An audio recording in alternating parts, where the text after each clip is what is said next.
All right. Let's go over your testimony, people here. So here's a young lady that went to Egypt to save her mother from marrying a Muslim man. She ended up falling in love with a Muslim man. He deceived her into thinking he's marrying her when it was temporary marriage. So what happened? Correct. So I started trying to understand Islam because I was married to a Muslim, or well, I thought I was married to a Muslim. And I wasn't brought up Christian. I wasn't brought up any religion at all. I wasn't atheist, but I just had no clue about anything really.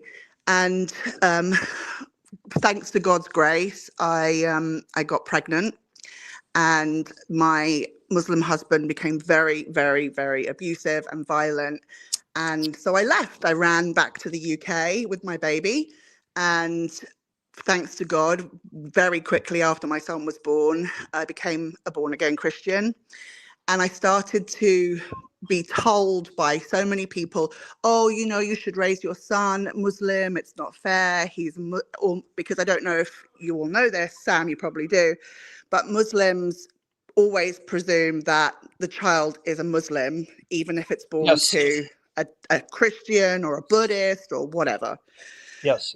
So this scared me because from what I had seen of Islam, it was not the kind of thing that I wanted to raise my child in. Mostly, well, for many reasons, but mostly because I could see that they were deceived big time. Yep, exactly. Yeah.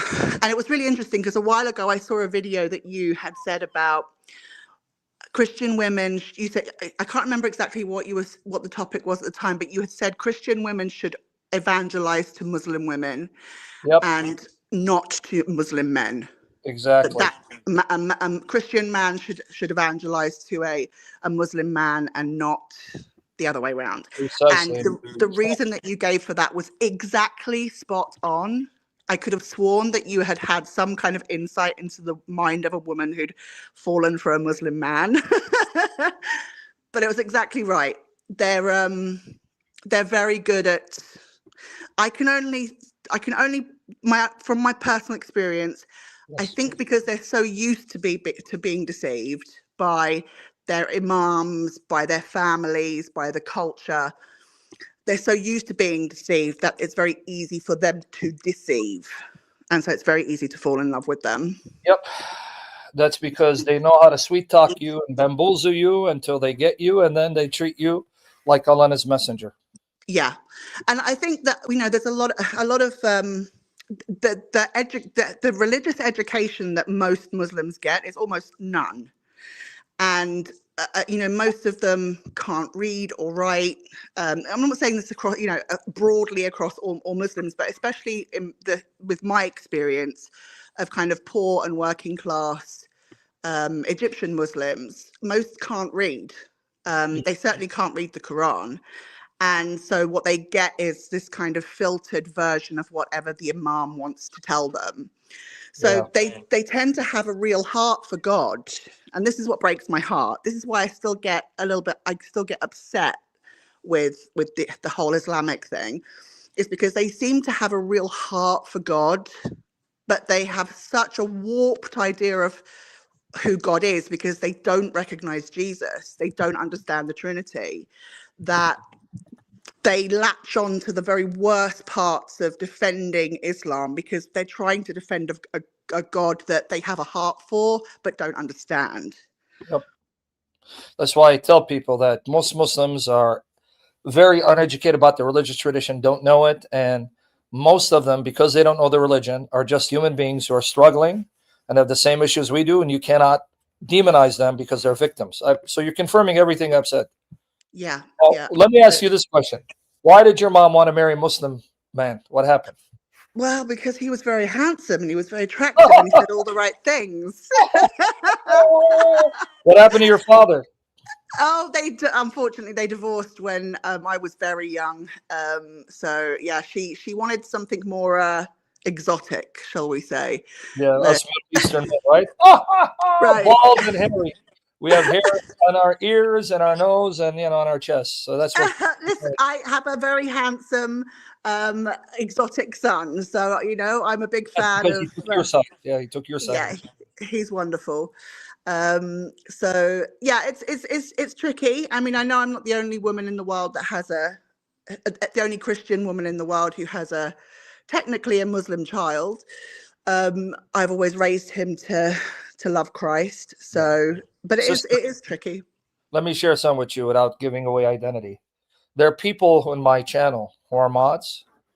They're married to Muslim men and have children, and they're now struggling because, and I can't mention names. I'm not going to betray them, but they're my mods. They know who they are. They are now struggling because the husband wants to raise the children Islamically. The wife says no. And I know one sister, which I can't mention her name, may God guard her heart. Her husband, who was a Muslim, walked away and left her and her children because of it. And his family are demonizing her and the children because the children took the side of the mother and want to be followers of the Lord Jesus Christ. Because, see, God knows what's best for us. He knows what's damaging and what's harmful for us. That's why he gives you rules, not because he's a taskmaster and hates us. He designed you. The creator knows what's best for you, and he's giving you commands because he loves you and what's best for you. And he's telling you, people, look, put it this way, even in the Christian tradition, two people from two different Christian traditions will have a hard time. For instance, if your wife is Catholic and yet your husband is a Baptist, you're going to clash even though you have the same God, because the Baptist says no infant baptism, and baptism doesn't save, and the bread and the grape juice are not the actual body, blood of Christ. So even in the Christian tradition, where we worship the same God, love the same God, the triune God, have the same Jesus, same Bible, we can't even agree on this, and it causes problems among those who have the same God. How much more problems will you have when you now marry someone of a completely different tradition? I agree. Yeah, completely. But I mean, my mother was married to her Muslim husband for. My mother, she didn't marry the first Egyptian that I tried to stop her from marrying, but she did marry another, and was married to him for 15 years. And I do think that it was definitely more of a love marriage than mine was, but it was just too complicated.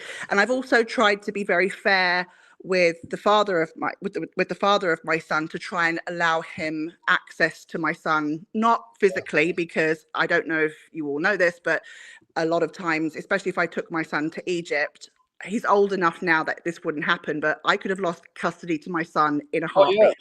No, I know that. In Islamic law, Sharia law, the children belong to the men, not to the women.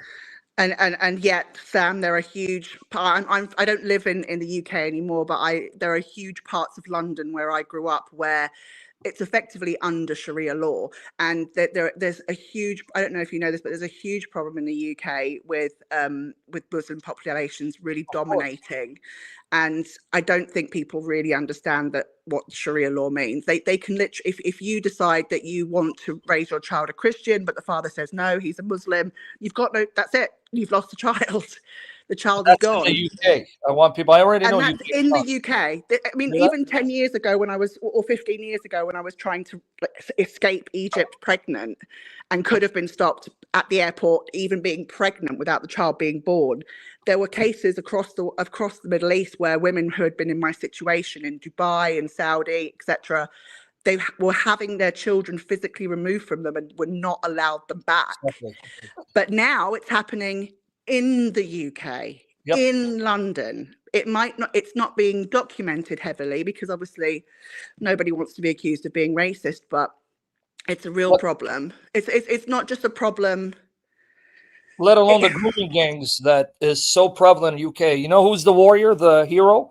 Mr. Tommy Robinson. You got it. Now you guys. Tommy. Guys, we love Tommy. You really need to be praying for, supporting Tommy Robinson, because for the last 10 years, he's been warning UK about the grooming gangs where they're taking young girls, getting them addicted to drugs, and then prostituting them.